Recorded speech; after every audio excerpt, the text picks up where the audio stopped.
Welcome to the American Nomad podcast, hosted by the legend himself, or as I refer to him, the legend in his own mind, Rav Holly. Welcome, everyone, to the American Nomad podcast. I am your host, Rav Holly, for this April 26th, this Wednesday, April 26th, 2023. We're doing something a little bit different today, guys. I am recording this podcast. I am not live streaming this podcast. I do plan on getting back to live streaming the podcast, but I actually believe I'm going to do that on a set time and a set date so you guys will know when I'm going live, so it's not just random. Right now, I'm leaning at Fridays at 4 p.m., which would be 6 Central and 7 East Coast. So if that time works for you guys, let me know in the comments, because I do want to do the live show at least once a week and have a pretty set schedule so you guys will know when I'm going to be live. So it's not just a random podcast. But then I have so many technical difficulties that I've already figured out that kind of like Joe Rogan did. It's much easier for me to get everything working right, run tests on everything, and do a little recording, make sure it's all working properly, and then just record it. Because as soon as I hit the live button, something goes haywire. So anyway, that's where I am right now. On today's show, I'm going to be talking a little bit about AI. I think that's a big thing that we're all listening and hearing about right now is AI. And a couple of weeks ago, a video was released on YouTube by the Northrops, Tony Northrop and his wife, Chelsea. They have a YouTube channel called Tony and Chelsea Northrop, and they're longtime photographers. I've been seeing Tony for years in the digital camera space. Him and I were very early adopters to digital cameras, DSLRs. So I've been watching his stuff for, oh my God, I don't even know how long, since probably 2005, 6, 7, somewhere in there. I've seen him pop up. He used to be on the DP Preview board a lot for DP Preview. So I subscribe to his YouTube channel, and I do keep up from time to time with what he's got to say. And a couple of weeks ago, he had a video come out that was, it was a video that came out, and it was called, what is it? I was wrong about AI. We're all screwed. That's basically, I was wrong about AI. We are all screwed. And just one quick reminder, guys, that the pod is not sponsored.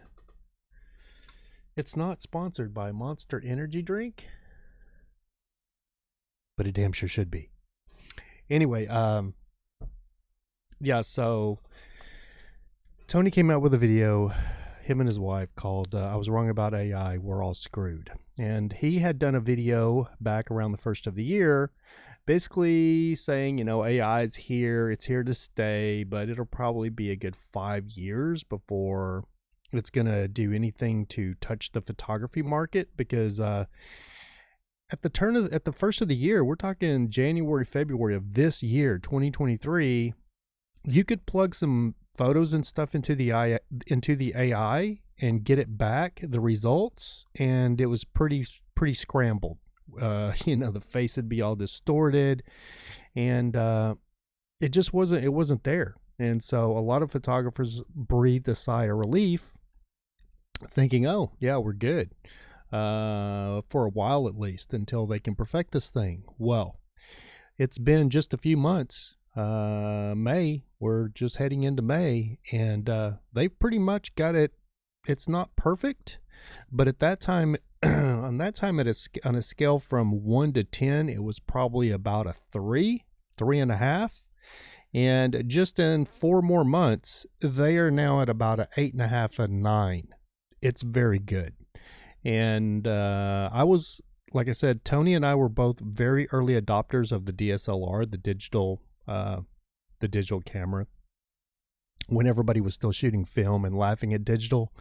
Or, you know, the old dogs that had been shooting film for years. You know, I literally remember listening to I'm not going to mention any names, but several top photographers at that time that were working for Sports Illustrated basically laughing and chuckling about digital photography, and the Nikon D1 at the time, which I owned, talking about how antiquated it was and that there was no way digital could ever replace regular film.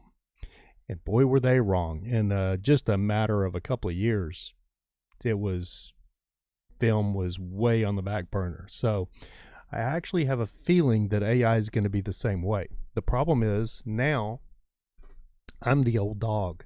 I'm the old dog that's been shooting digital for years.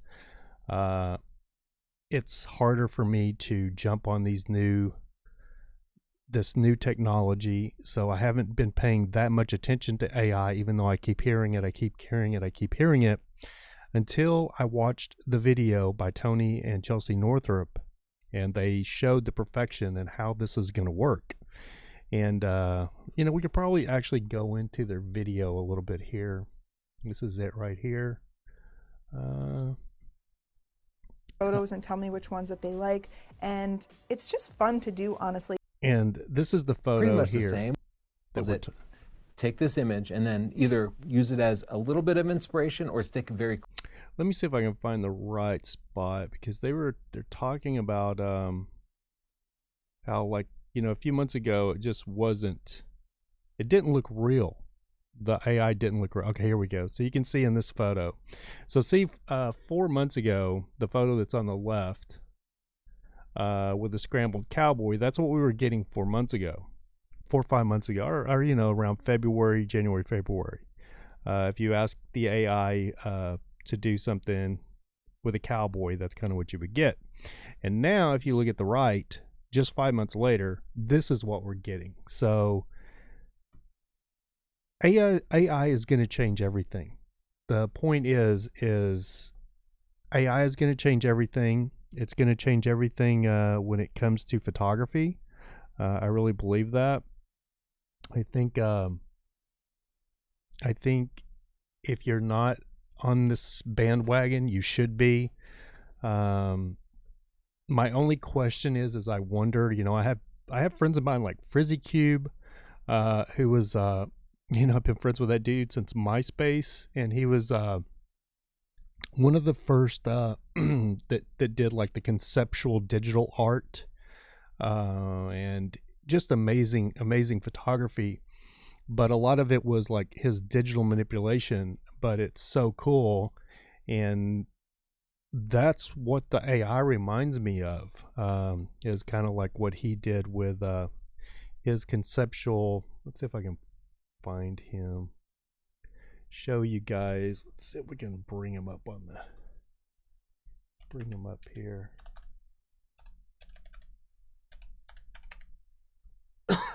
Excuse me. I think it's Frizzy Cube Studios now.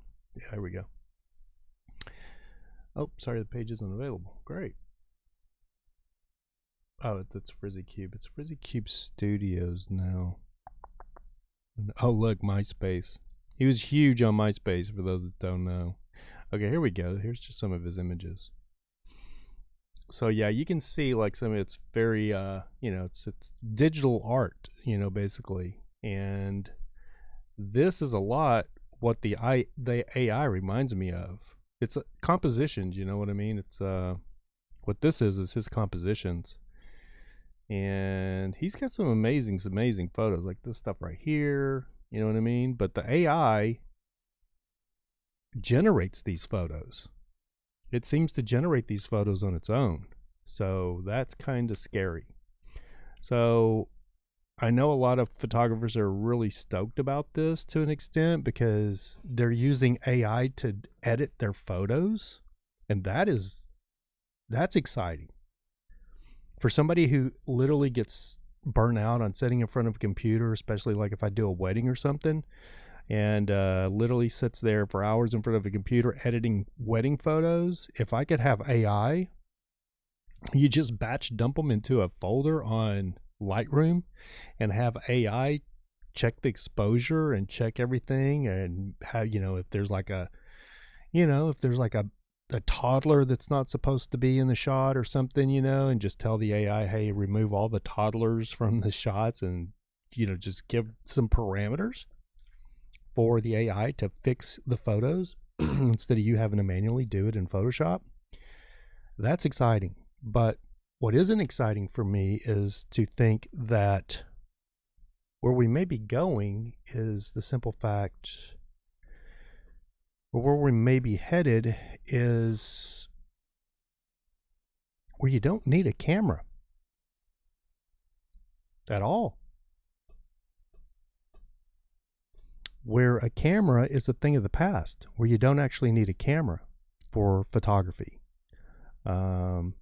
You can just sit down at your computer and say you want to have like your pictures from Maui or something, and you pull up one of your already taken pictures from, who knows, maybe your Facebook page from 5 years ago, and say, hey, AI, put me in Maui on vacation, but for 2023. Boom. And it gives you, give me 15 photos of me on vacation in Maui. And boom, it gives you the photos, and there you are on Maui, and you never even went to Maui, never even been to Maui. And that's where I think we may be headed in photography. Now, I know some of you guys are listening to this and go, why are we talking about photography? If you look back at this podcast, the beginning of this podcast, it was actually called Image is Everything, and it was a photography podcast because I've been a long-time photographer, but I've drifted away from it, and I've drifted away. I got immersed working in the film industry, being a production assistant and assistant director, and basically put all my photography on the back burner. Wasn't really doing photography. And after the last couple of years, I finally had an epiphany like 2 months ago, and went, you know what? I'm probably never going to be on set again. So I don't know why I'm sulking over this. I don't know why I'm pouting over it. What I should do is buy a new camera, which is the camera that's recording this, which is a Canon EOS R, and, jump back into the photography realm. And so that's what I've been doing for those of you that kept up with me on social media. And this new AI thing actually kind of worries me because, it could put us all out of business as far as photography. Now, there's going to be events like weddings, wedding events, certain events where you're going to have a photographer there to catch those moments. I don't know. Who knows though, man? In 5 years, your wedding could be virtually, where you're not even actually there, where you have people in certain areas of the country or the world that can't actually come to your freaking wedding. But if you have a virtual wedding, everybody can be there if they have an Oculus or whatever. So I don't know, man. We are just, we are really venturing into a different realm, and I'm usually so excited about new technology. I really do dig technology, and I like different stuff, new stuff. And I used to get really stoked and excited. Like the first time I saw a digital camera was a little Sony Mavica, that you put like a 3.5 floppy disk in it, and only took 12 pictures, 12 very low resolution pictures, but they were big enough for the internet back then, because you couldn't put very big pictures or images on the internet. So when I first saw that camera, and you could literally put a big 3.5 floppy disk in this camera, in this little Sony Mavica, and then take 12 photos and pull the disk out and put another 3.5 in there, and then put that 3.5 that you just got with the images on it in your computer, and then pull the images right off. I was like, oh my God, dude, this is a game changer. So I was so on board, because the hardest thing for me as a photographer, even though I like reminisce about it now and I enjoy doing it somewhat now, and I plan on doing it more. I plan on buying a Hassi 503C, or I don't know, a medium format, probably film camera, and get back into maybe even a Fujifilm or something, and getting back into taking some film images. I miss film. I have my old Pentax K1000 right up here on the shelf. First camera I ever had. Still have it. Full manual. If those that know photography knows what a Pentax K1000 is. And the only thing that camera did for you is it's got a battery in it, and it it has the exposure needle in your viewfinder, so you can know where your exposure is. And it's an auto wind. Is it? No, it isn't. It's a manual wind. I used to have a Nikon N90S, and that had an automatic winder in it. When you got it to the end of the roll of film, you could hit the winder and it would automatically rewind your film. But the K1000 is all manual. You gotta wind it yourself. I forgot. Anyway, yeah. So I'm usually so excited about the new technology and what's coming and where we're going for the future. And I don't know, man. I have an uneasy feeling about the AI. I want to get excited about it. I know there's going to be a lot of things about it that's going to make our lives easier, but I just don't know how much easier and if it's going to be better. I look back at social media and where we are today in this country, and I look back at where we were, let's say, pre-Facebook, like 2004, when we were very first discovering MySpace. And man, I was all in on MySpace. I loved MySpace. I was a beta tester for MySpace. I loved MySpace. But today, you look at where we are with social media, we're all somewhat addicted to it pretty much. Anytime I hang out with somebody that doesn't do social media very much, which I had a lunch meeting yesterday with a gentleman who I met on the set of on a program that ended up being did very, very well. And he was talent on that. I'm not going to say who he was, but he does no social media. He has no Instagram. I think he has a Facebook, but he doesn't really use it. And I look at those people like, no, you got to get an Instagram. You got to do this. You got to do that. But then in the back of my mind, I'm like, God, they're kind of free, because they're not wasting any screen time a day, like scrolling through their Instagram or scrolling through TikTok or any of that stuff. They're just living their lives without the influence of social media. And I think when it comes to political situations that we're in today and those kind of things, that's probably beneficial to some extent. You're not being influenced by the negativity that's going on one side or the other. It doesn't matter which side of the political aisle you're on. You've got your team that you're on, rah, rah, rah. So you're constantly rooting against that other team and seeing things, maybe if something bad happens to the other team, yeah, great, that's awesome, F those guys. You know what I mean? It doesn't matter what side of the ballpark or what side of the it doesn't matter. Everybody has their team and everybody's rooting for the failure of the other team. So when you're not caught up in the social media drama, you really don't probably pay attention to that. And it's been very detrimental to my creative career. I'll be the first to admit that, because I can't keep my mouth shut. I'm all about telling the truth. I'm all about finding the truth. And we live in a society today which is so odd to me, because if something's truthful, but there's a demographic of people that don't like it, they will just brand it as not true, as misinformation. Oh, no. If it hurts their feelings, no, that's not true. What are you talking about? The sky's blue. Nah, it's magenta. It's not blue. No blue skies. Nah, I don't like that. Nah, that's not true. You're misinformation. Lying. You're lying to your constituents. Don't lie. Sky's not blue. Who told you it's blue? It's not blue. I look at it every day. It's not blue. That's a society we live in, dude, and it just blows my mind.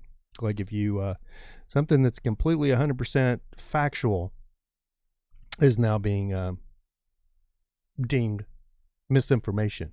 They will say it's a lie, or actually they will say it's a lie. And I guess if you say it's a lie enough, then it's a lie to everybody. I don't know, dude.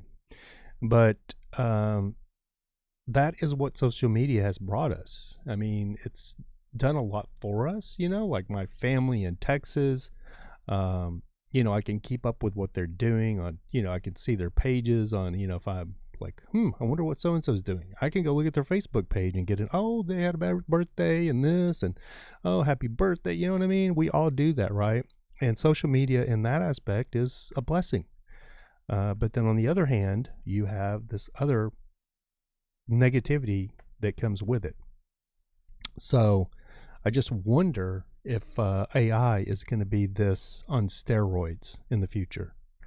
And where will AI actually go? And I wouldn't say I'm an Elon Musk fanboy, but I do feel like he's kind of our Tesla of the time. You know what I mean? And he's probably one of the most brilliant people walking the planet, or getting things done. And if he's worried about AI, and this first AI company,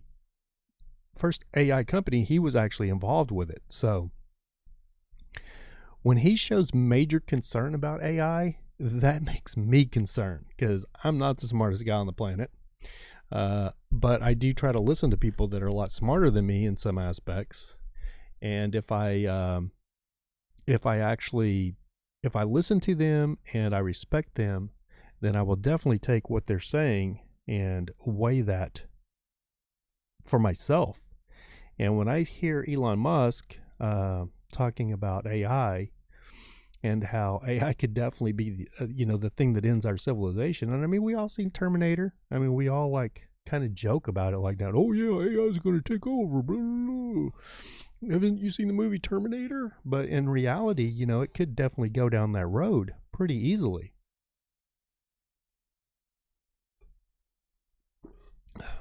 And just a reminder, guys, I know you could be watching the podcast here on YouTube, or you could be watching it on Spotify. So I know some of you you'll just be listening to it in the car, but just so you know, you can watch the VOD cast on YouTube and Spotify now. This is going to be the second episode that'll get uploaded to Spotify. And I'm going to try to keep these things no longer than an hour. But anyway, back to AI. I just, as photographers, I mean, I could see, a lot of people are talking about AI is going to take our job, or they're going to take, journalist jobs, and it's going to take this job and that job. And photographers, I don't think photographers realize how, yeah, absolutely, dude. 5 years from now, AI could be photography. I mean, if you could just create a picture with your computer or your phone of what you want to be, like, hey, if you have a dog, you have pictures of your dog from, Facebook from 5, 6, 7 years, whatever. And you're like, hey, take a picture of me and my dog. And you just plug them in from your Facebook and say, hey, we want to be at Disneyland. And bam, there's your pictures from Disneyland. Then you don't actually need to go to Disneyland and have somebody with a phone taking pictures of you to show that you were at Disneyland. And that brings me to my next concern, is going to be the simple fact of how are we going to tell when AI gets to a point, and it's going to get there, because I look at where it's coming in 5 months and I'm just blown away. So tell me this. Another one of my major concerns. Let's say that AI doesn't wipe us out as a species on the planet. But this is the other major concern for me with AI is, now I don't want to demonize AI. But like I said, if Elon Musk is concerned about it, I think for humanity, I think we all should be concerned about it. And the big thing for me is, I know we've all heard now, probably most of you have heard the expression deep fakes. So that's where these websites are taking like celebrity faces from like Selena Gomez, Christine, just different celebrities, and putting them, Kim Kardashian, you name it, and putting their faces on like prawn videos, or some more than 1x stuff. And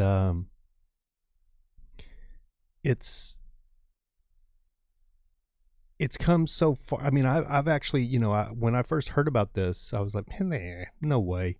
And I went and looked, and but they've been doing that with photos for years, ever since like Photoshop came out. You would find those pictures, if you just Googled some celebrity, you know what I mean? You would get these pictures of them that would pop up in your search browser.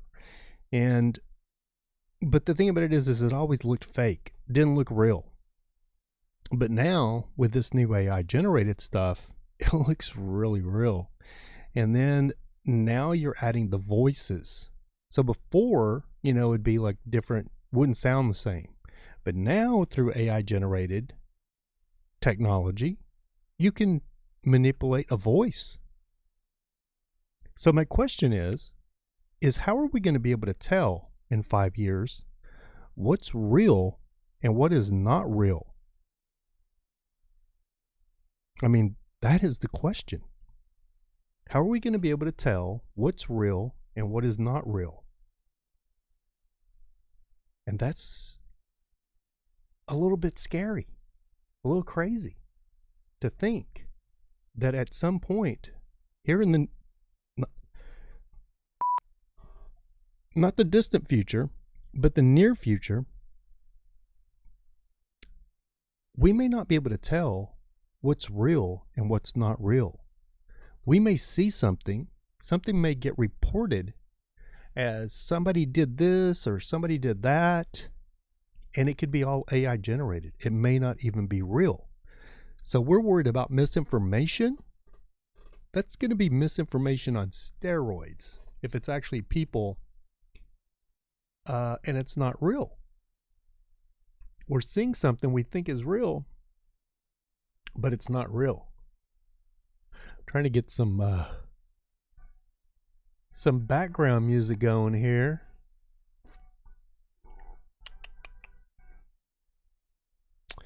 That's not the music we wanted. Just got to make sure it's something that's DMCA copyright free. I have some of those playlists. I can find something. There we go. Yeah, I mean, if you can't tell what's real and what's not real, that's going to be a very interesting world we're going to be living in. I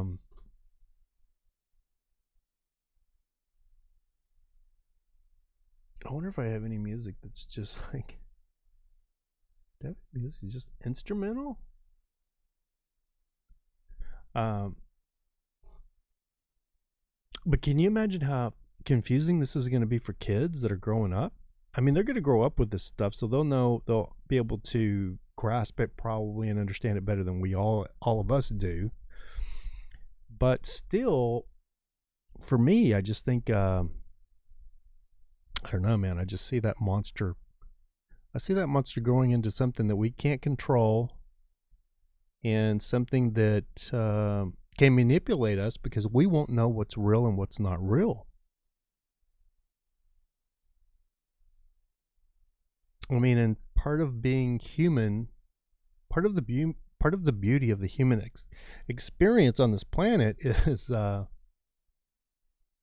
being able to, just be in reality, And if we start getting bombarded with stuff that we don't know what it is, and we don't know if it's fake or if it's real. I mean, right now at this point, there's still, you can still pretty much tell. You can pretty much still tell when something is AI generated.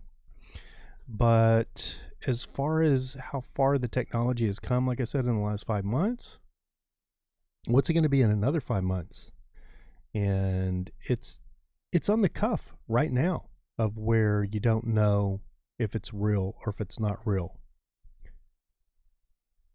So I just find that really interesting in where we're going to be when, I mean, just think about all the possibilities of the hoaxes that could be pulled. You know what I mean? I mean, we're talking the things that you could pull. I mean, you could show somebody being assassinated. You could show the planet being invaded. You could show all of these different things that could be completely fabricated. But as a person, you would not be able to tell or distinguish whether this thing or this event was actually happening, if it was actually real, or if it's not. And to me, I'm not going to say that's scary, but it's very alarming. I find it very alarming. And I think AI is going to replace a lot of us in our careers. And I'm not talking about just photographers. I think AI is going to replace, I think there's a good possibility that AI could replace probably 25% of the workforce in different venues, different avenues.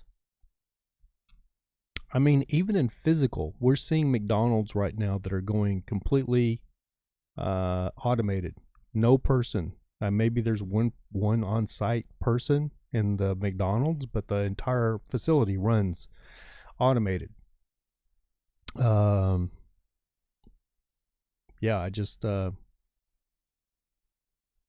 and I know there's a lot of photographers out there right now that are celebrating this new AI thing because, it's like I said, the AI can generate photos for you, which sounds cool, but if you look at the real ramifications of that, it's not cool at all, dude. I mean, think about it. Like, like I've been talking to a few models about going out to Joshua Tree and shooting photos. Well, okay, let's say a year from now, or let's just say 3 years from now, I'm talking to those photos. These models. I'm like, hey, send me some pictures of you where you were out at the pool laying out the other day, because I'm gonna generate some photos, some fashion photos, like we were out shooting, or we're out in Joshua Tree. Because if you don't know, Adobe has a new program that's coming out. It's a new AI program for those of us photographers and creatives that that we are subscribed, or we use the Adobe Photoshop or the Adobe Creative Suite. I pay for Photoshop and I pay for the Lightroom, the creative. I don't have, I used to have Adobe Premiere and that stuff back, Adobe Premiere for video editing, but the Adobe Premiere was when I owned it. I paid like $1,200 for it. It was supposed to have a lifetime license for it and be able to pay I don't know, $75 or $300, up to $300 for different versions when it come out. And then basically in 2011 or 2014, 2012, somewhere in there, when they started coming out with their Adobe Cloud, I was trying to open my Lightroom or Premiere or something, and it told me that I couldn't find my license. And then I had to go through all this big thing with Adobe, and they basically come back and said that they couldn't find an authentic license for where I paid, and then I would have to subscribe to their cloud. And I've never been that was a real deal. And that I'm not a big Adobe fanboy after that. And I've been using Photoshop since 3.0 back in oh my gosh, 2002? I don't even know. 2004? I don't know. Long time ago. No, maybe was it the 90s? Maybe 97. I can't even remember. A long time ago.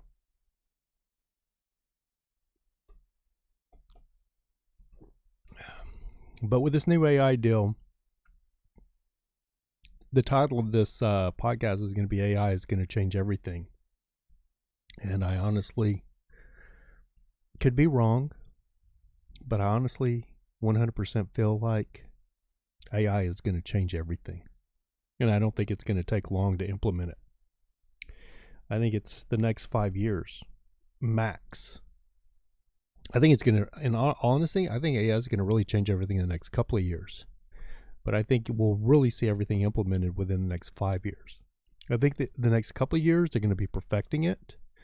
And after 2 years, AI is just going to be a daily part of our life, just like social media. And it's going to be embedded in everything. I think, and like I said, I think there's going to be positive to it. I think, like, like for instance, this podcast. If I wanted to sit down and generate like some talking points for this podcast, you can do that today. You can use Chat GPT and do that. I could go to Chat GPT and type in like, hey, give me 10 bullet points for my American Nomad podcast today.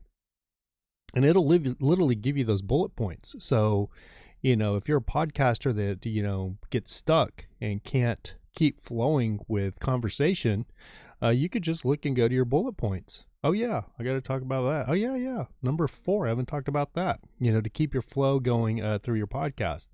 Luckily for me, I do stumble here and there and say, and get stuck a little bit, but I talk so much that I can usually get through an hour pretty easily without having any major dead silence or awkward silence. I can usually pretty much keep it going by just talking about what I'm thinking about.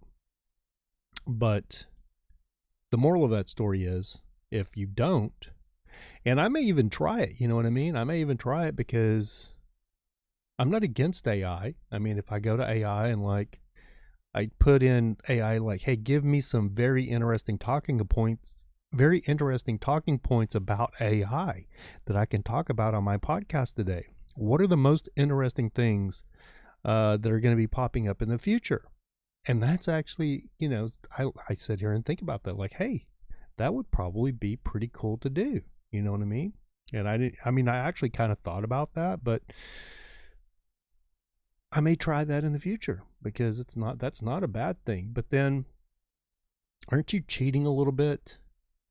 Is that what we're going to be? Is that what AI is going to do for us? Is it's going to make everybody cheat at everything? I mean, already, I guess college kids can cheat on exams with using AI. If you were going to be writing like a letter for employment, you could use Chat GPT to do that. And like I said, it's not perfect yet. It still has, it still needs to be perfected. It's not perfect. But in just a short amount of time, how far it's come is literally very alarming, is somewhat scary. Because how far does it go? That's the question. I mean, if it can go from, like 5 months ago, it couldn't even put a picture together to where, you could see the remnants of what could be a great picture, but it just wasn't. And today, oh yeah, it can do a full photograph that you wouldn't even know it's not a photograph. And Tony Northrup, they put one of those photographs up on there that they were talking about. Let's see, we could probably go back and check that out. I closed down.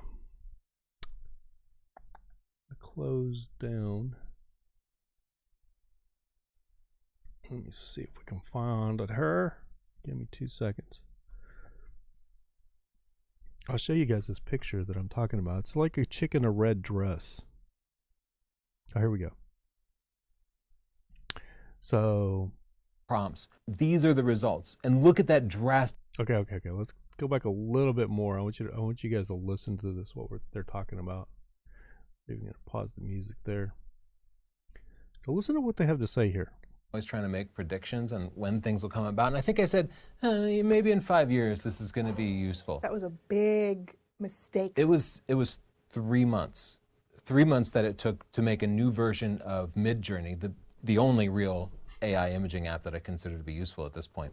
Midjourney has existed for 1 year. Version 1 was released in March of 2022. Version 5 Alpha, March of 2023. And I generated a bunch of images with both engines using the exact identical prompts. These are the results. And look at that drastic difference. Can you imagine anything learning in 1 year? What app, what code, what camera, what electronics device improved this much over the course of 1 year? It's incredible. Look at the eagle on the left. It's like pretty disturbing and upsetting. And the one on the right, I think, passes at a glance. Yeah, the grip isn't quite right. If you really squint, you can notice some tiny little flaws, but it is good. It is real good, and most people will not notice. This one's especially very good. So we've seen huge leaps. As you can see, this is applicable now. People can use this. And so we want to talk about how people are using it, how it can benefit you as a photographer, and how to integrate it into your workflow if you want to, so that you don't get left behind, because we've seen these changes in photography before. But let's just first start by saying that Midjourney is not perfect. AI is not perfect. It still has flaws. Yeah, here in April 2023, there's no free trial, so you have to pay for it. We both subscribed, and we're using that like crazy because we made like 100 images. It's fun. And it can't handle text, I think, is the single biggest flaw. So anytime you render a product that might have a brand name on it, or you made some movie posters, the text. Anyway, that guy, that'll give you an idea, guys, of exactly what I'm talking about. And I mean, I've been hearing a lot about my dog. You guys can hear. I don't know if you guys can hear my dog's lapping up some water over there. But I've been paying attention a little bit to the AI thing, but I hadn't got all immersed in it until I watched their video. And if you're watching the pod here, or I will put a link to their video down in the description. So if you're interested in, if you're a photographer or a creative, or just interested in what they had to say about it and want to watch the rest of the video that we just saw, I will link it down in the description so you guys can watch their video as well. And credit them for that part of basically getting me up to speed on AI, because I don't know, I just hadn't dove into the AI thing with both both hands and feet. I just hadn't got into the depths of it. I keep hearing it. You're hearing about it. You're hearing Elon Musk talk about it. It's constantly in the media, but I think a lot of people are like that. They hear about it, but they're like, it's not really affecting my life right now. When it gets to a point where it does, then I'll try to pay attention to it. But anyway, if you're watching the podcast, I do want to show you really quick, what they're talking about is the chat generator. I mean the AI photo generator that they were talking about, which I can't even remember the name of it. I have not used it. It's a pay service, and I haven't paid for it. But if you look at this Porsche right here, this is an AI generated photo. And what they were talking about is how it doesn't do very well with text. And if you see the back of this Porsche,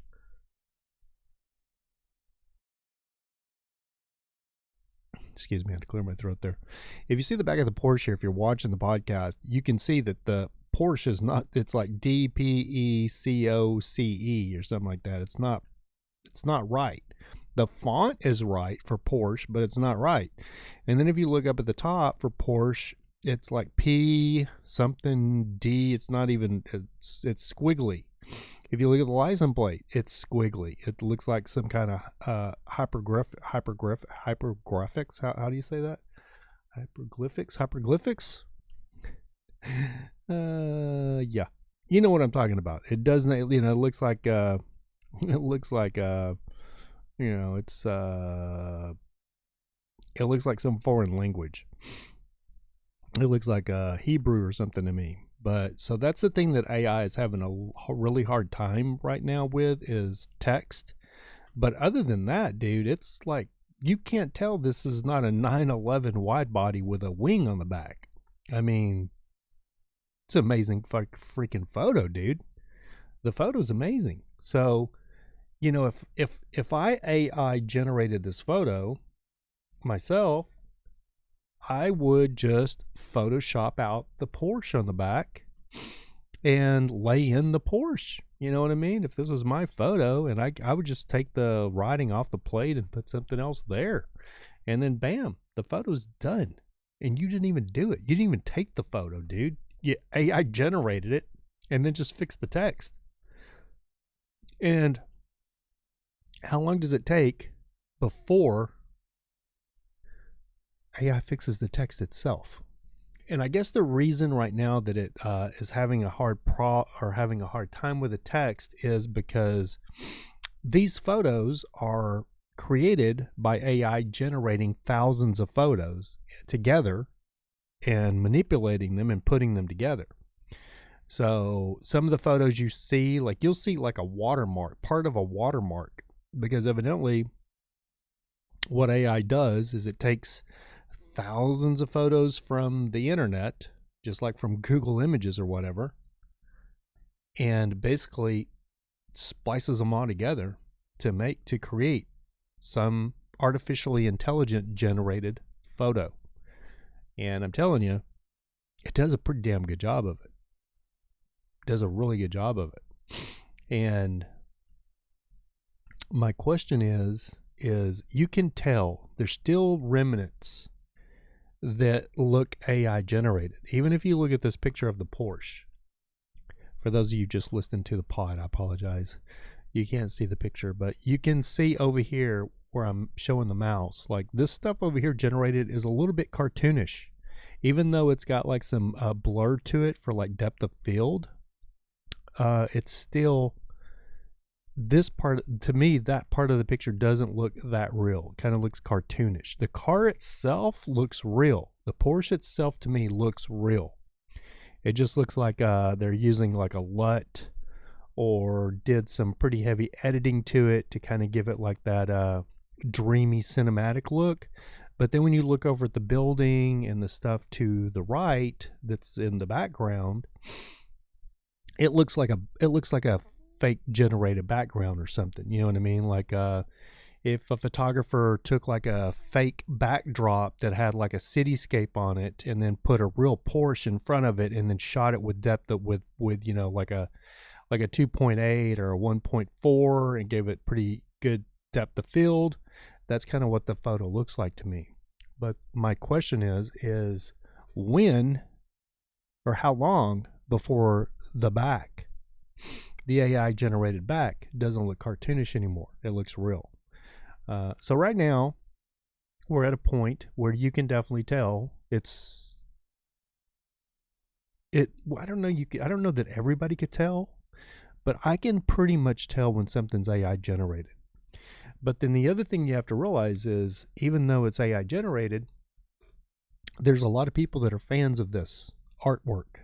There's tons of people that are fans of this artwork because of all the people that you look at their profile pictures, and their profile pictures is an AI generated picture of themselves that they did with that little app when it got so popular here like a month or so ago. And when everybody was doing their little AI generated photos, because they, you know, that was the little trend for like a couple weeks there. There's still a lot of people using those photos on their freaking profile pictures. And let's be real, because the reason a lot of people, I think the reason it was so popular was because in reality, they're great photos. Let's say, I mean, they look cool. But the other thing is, those AI generated photos make the person, even if the person is not so attractive in real life, those AI generated photos is a very good likeness of the person as a very attractive person. So I think that's why a lot of people really love those photos so much, and why a lot of people use them as their profile pictures. Because I've seen a lot of people using those pictures as their profile pictures, and then when you go in and actually look at their actual real pictures on Facebook or Instagram or wherever they are, they don't quite measure up to the AI generated one, if that makes sense. So I think that's where we are. I think most people, though, are going to embrace these AI generated photos. And my biggest worry as a creative person, as a photographer, is how long will it take? You know, I was worried about iPhones. I was worried about phones. You know, there are phone photographers out there now. For those of you that do not know, there are people that bill themselves as professional phone photographers. Professional photographers that just use a phone. That don't even know how to use a camera. They use a phone. There's nothing wrong with that. there's an old saying, whatever camera you have is the best camera. You know, whatever camera you have on you. Well, you've always got a camera on you when you've got your phone. So you can't completely hate on that. But my, from, my podcast probably, from, 5, 6, 7 years ago, I don't know for sure I was talking about it, but I could imagine that I was probably talking about like, phones. It seems like I remember talking about like phones at some point. Phones were going to get to a point where you didn't have to buy another professional camera. And that's not true now. That's still not true because there's cameras are coming out and they're more expensive than they've ever been. We're getting professional cameras right now that are more expensive than they've ever been, but we're finally getting to a plateau of a camera that it's a complete package. Every time we would get a camera from a camera manufacturer, it doesn't matter what manufacturer it is, there's always something lacking in that camera that another camera might do better. So let's take first Sony, for instance. Sony has been killing it probably for the last 6, 7, 8 years. Ever since Sony released their like A series, the Sony A7 series or whatever, the A7 II. That's what's this is a A7 II right here, or right here. This is an A7 II. Had this camera for years. It was my first Sony. Not a big fan, unfortunately. I've shot a couple weddings with that camera, but not a huge fan. This camera right here, this is my newest camera, and it's a Sony EOS R. And I basically bought this camera to see what I thought of a Canon mirrorless camera. And I've been a Nikon shooter for over 20 years.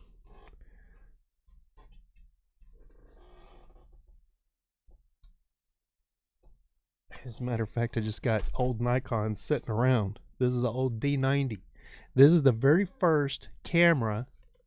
It's a DSLR, and it was the very first camera. Chase Jarvis on YouTube made this camera. I'm trying to get it where I can see it on the camera right. There we go. Chase Jarvis made this camera famous. You don't see much of Chase Jarvis anymore on YouTube. But basically, Chase Jarvis was a photographer. He is a photographer up in Seattle, Washington. And he was basically, when this camera was released back in 2008, 2009, I believe, was when the Nikon D90 was released. That camera, and Chase Jarvis was basically the Casey Neistat. For those that, are big into YouTube and know who Casey is. Basically, Chase Jarvis was the Casey Neistat before Casey Neistat. Everybody was watching Chase Jarvis. Nikon sent that camera to Chase Jarvis. Chase Jarvis did a video about it, and I literally bought that camera because of the video. And it's the first camera, the first DSLR camera that had video in it. This camera has video in it. I don't remember how it works. Oh, it's right here. So you could turn it on right here. Oh, the battery's dead. But this little switch right here is live view. So when you switch that over, it would put it on video mode. I don't even think it's got a battery in it. And yeah, there's no batteries in it. That's probably why it didn't turn on. But anyway, yeah, this camera's just sitting. It was in my camera case, and I guess I took it out. I'm a Nikon guy. Not a big fan of the body on this camera. It's very plasticky feeling. Not one of my favorite Nikons. I like the big professional Nikons. Like I still have like a D7, the D700. Is it a 600? Nikon D600. I think it's a Nikon D700. Let me see. It's in my case. It's my favorite camera. But there's so many cameras. I look at so many cameras these days. Yeah, it's a Nikon D700. So I have a Nikon D700. I would show you guys, but it's in my it's literally in my case. And today, these cameras are still, well, here's one for $139, but here's one from KEH for $369. And this camera came out in 2008, October 7th, 2008. And it's still today. I still have a Nikon D700, and I just used it a while to shoot a model friend not too long ago. I still love the camera. It's still a great camera. And Nikon's got so many good lenses for it. Anyway, guys, I'm going to, we're almost at an hour. Oh, we're 56. I'm going to take a quick break here, and then I'll come back, and then we'll end the pod. How does that sound? So give me a second. I'm going to take a quick break, and then I'll come back, and we'll finish it up.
All right, guys, we made it back. Just wanting to finish up on that. My point on that was, I just really thought that, that we would see phones get to a point where people would be spending thousands and thousands of dollars on a new camera. To date, that's not the case. Like I said, the cameras coming out are super, super expensive.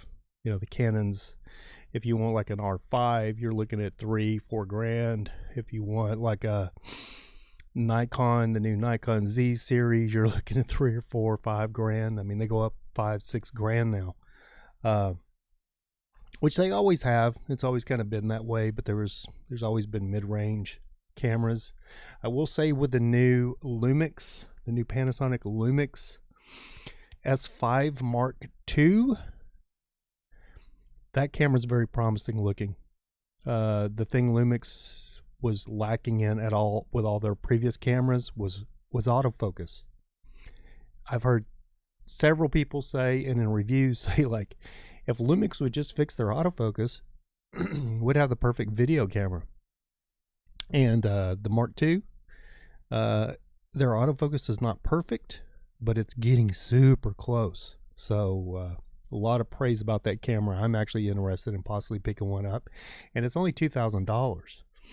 And I know a lot of people that aren't photographers go, "Oh my God, $2,000? That's cheap for a high-end camera. Super cheap for a high-end camera that's got all the features it's got." But anyway, the point of that is I thought by now that our phones would basically, I thought most people would be using a phone to take pictures. Most professional photographers would be using that instead of buying new cameras. But I don't know if that's actually going to ever become the case, because it looks like AI is going to take over, and maybe, I don't know, hopefully it'll go the same way as the phone. Hopefully, AI generated art will be that, and it'll kind of be its own separate thing. But as far as creatives, it's not gonna, people will still want real photos from photographers. That's what I'm hoping, but I don't know. We'll just have to hide and watch and wait and find out.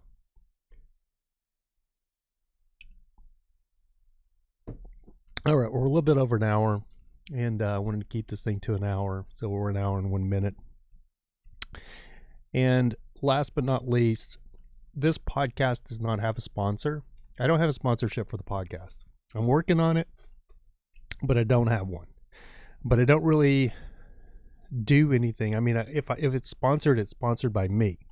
So don't forget that you can actually get your American Nomad merch at American Nomad online. I'm sorry, American Online. Racy. American Nomad .shop. That's our store. American Nomad .shop. It's not AmericanNomad.com. Where you put the .com, it's .shop. S-H-O-P. So, I guess I'm the sponsor. My store. If you want to get some merch, some American Nomad merch, go check out the store. Let me know what you think of it.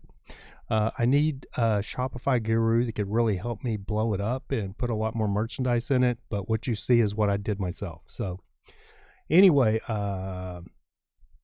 like I said, don't have an official sponsor for the show, but I want to give a shout out and a quick little story, not a story. I'm not going to get into it because I'm going to save it for the next podcast. So if you're wondering about the next podcast, I want to be talking about this in the next podcast. This is what's coming up, future episode, probably the next episode. My guys at Mojo Camera, for those of you that follow me on Instagram and possibly even, I think I posted on Facebook as well, my personal Facebook page. My guys at Mojo Camera is where I get most of my camera equipment these days. That's where I got my DJI drone. It's where I got my, I think it's right here. Yeah, it's right here. It's where I got my 360, Insta360 camera. I'm going to be doing a video on this on YouTube, a review, and be sure to check that out because I paid like $500 for this thing, and I got to use it maybe a week before it got broke. It's literally brand new. It's sitting here on my desk. It's been here for months, broke. So I'm going to be doing an in-depth review on that. But anyway, so I got that. I got my DJI lapel mics. I got my DJI drone, my Mini Pro 3, I think is what it's called, with a controller. And I just picked up a Godox Lite, the AD400 Pro. And I actually just go in and finance through those guys. It's built helping me, it's good for your credit, that kind of thing. They have like different finance companies you can use. You just have to make sure you pay it off in 90 days. They give you 90 days to pay the full amount of what you're buying. And I think I paid $20 for an $800 light and their trigger for the Godox AD400 Pro. Light was like $750, and then the trigger with everything, I think it was like $760, $770, something like that. And then you get 90 days to pay it off. And as long as you pay it off, there's no interest. You're basically just paying it off for what it's cost. And there's a little markup there. But yeah, I paid $20 and walked out with it. Now, if you don't pay it off in that time, you're going to triple pay for it, 4 times maybe. So let's say like that drone I bought, I think the drone and everything that I financed with them, I think it was like $1,500. And if I hadn't have paid it off, it would have been like $4,000. If you wanted to keep paying it off, it'll take you 36 months, dude. It'll be like a car. So you got to make sure that you keep up with the app, and they have an app. You can look at the app and you can make payments to the app to make sure that you pay it off before that 90 days is up. So you just pay the price of whatever you bought with no interest. So anyway, but the main reason I wanted to talk about my guys at Mojo Camera is this is something that's plaguing California right now, and I'm sure you're hearing about it. You've heard about it, but you just don't realize how bad it's getting. And I'm going to get into that on my next podcast. Even though I'm trying to stay away from any controversial topics, I'm going to talk about this a little bit because just like AI, it's affecting us here in Southern California. And I'm not just going to be, I know everybody loves to rag on California, but that's not what this is going to be about. The deal is those guys got hit last week. And as a matter of fact, like a couple of days after I walked in to buy my light, I walked in and the shelves and everything is pretty much bare. And I was like, what the hell? Like, they didn't have like a going out of business sign or anything on the front. So I'm like, are you guys going out of business? Like, what the heck? And there's a couple of young guys in there at the counter, and they kind of like got wide-eyed and looked at each other and went, no, we're just doing some remodeling. And I was like, oh, okay. And then as they're filling out my paperwork, we're filling out my paperwork on my new lease and stuff for the light, the owner walked out, and I could tell he looked a little distraught or a little bit depressed. And I was like, hey, man, what's going? I got my drone all paid off, came back in to get a light. He's like, yeah, how do you like the drone? I love it. We're having conversation. Long story short, they got hit. Somebody with a van, because they have those lock gates that come down over their windows, like they have at the mall, those pull down anti-theft gates, the same type that you see at the mall, but the ones that's like you can see through. They had those for their windows, and a group of like 16 dudes in a van come up, and they tried to use a saw to cut the locks off of those things, and that didn't work. So they ended up just taking their van and running it through the wall of the store and cleared out $500,000 worth of merchandise. So I don't know if those guys are going to survive.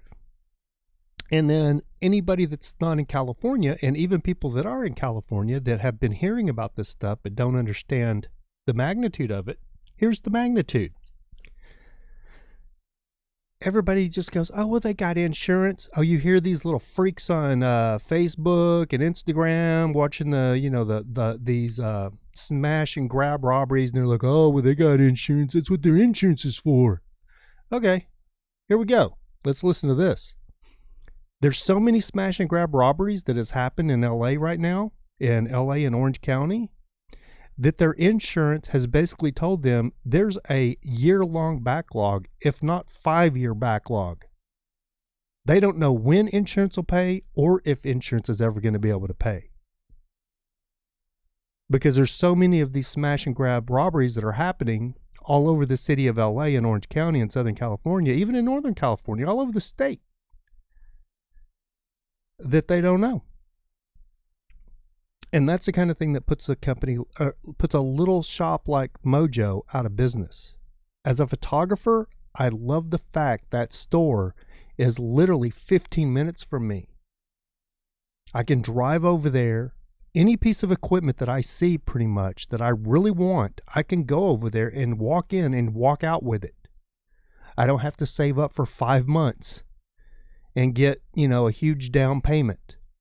I could just go in and get it. You know what I mean? As long as I pay for the stuff that I get out of there.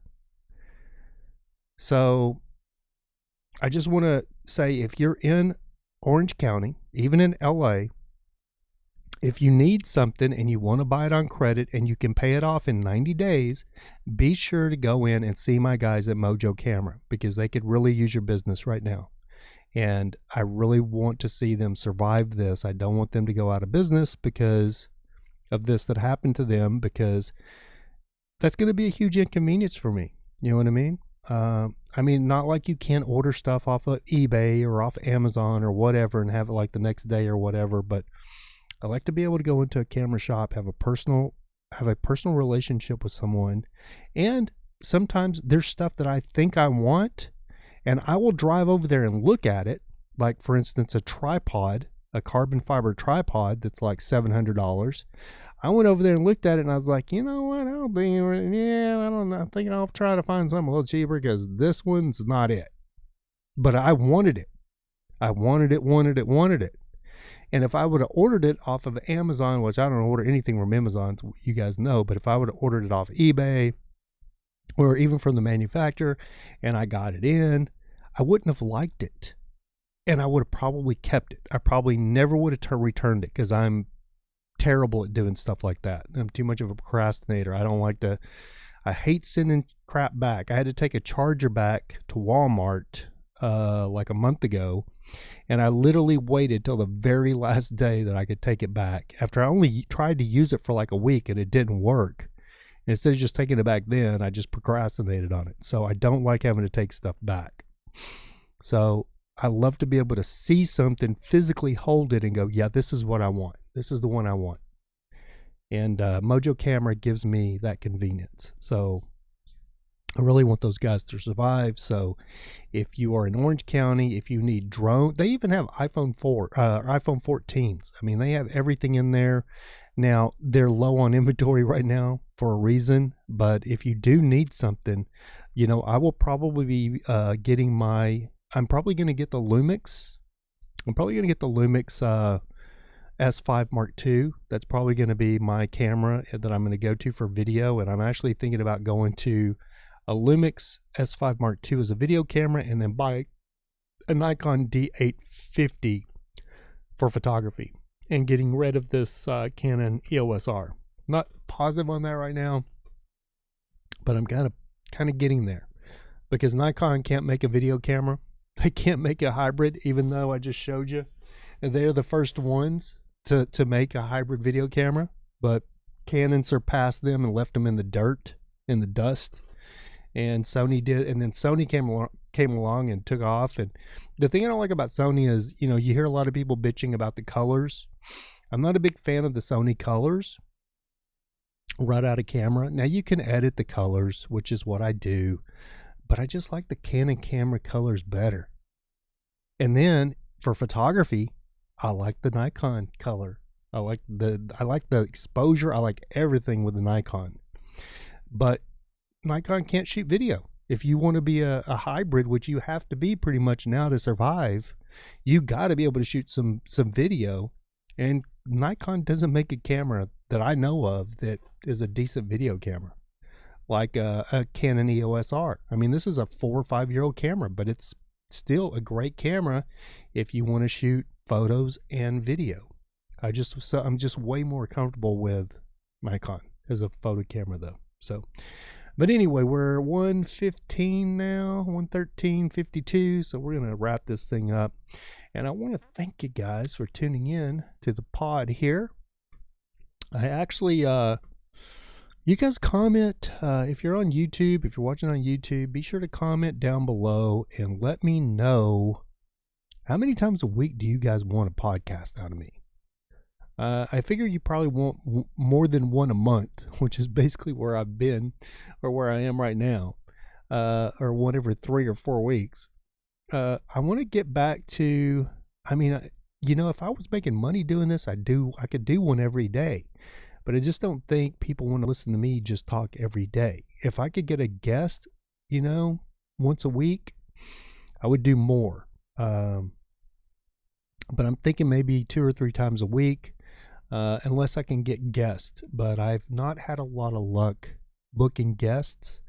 And I have a couple of people that are willing to come into studio. I've just got to get my studio back to a place where it's copacetic to have people come into the studio. That's why I started this studio. But anyway, that's going to do it for the podcast, guys. If you are in Orange County and you need some photography, some commercial photography work, I am running a special for anybody on the pod. You just got to use the code PHOTO44 and I will shoot your photos for half price. Your event, whatever you need. If you need headshots, if you need some, if you need some even if you need like an Insta reel or something like that, I will work with you.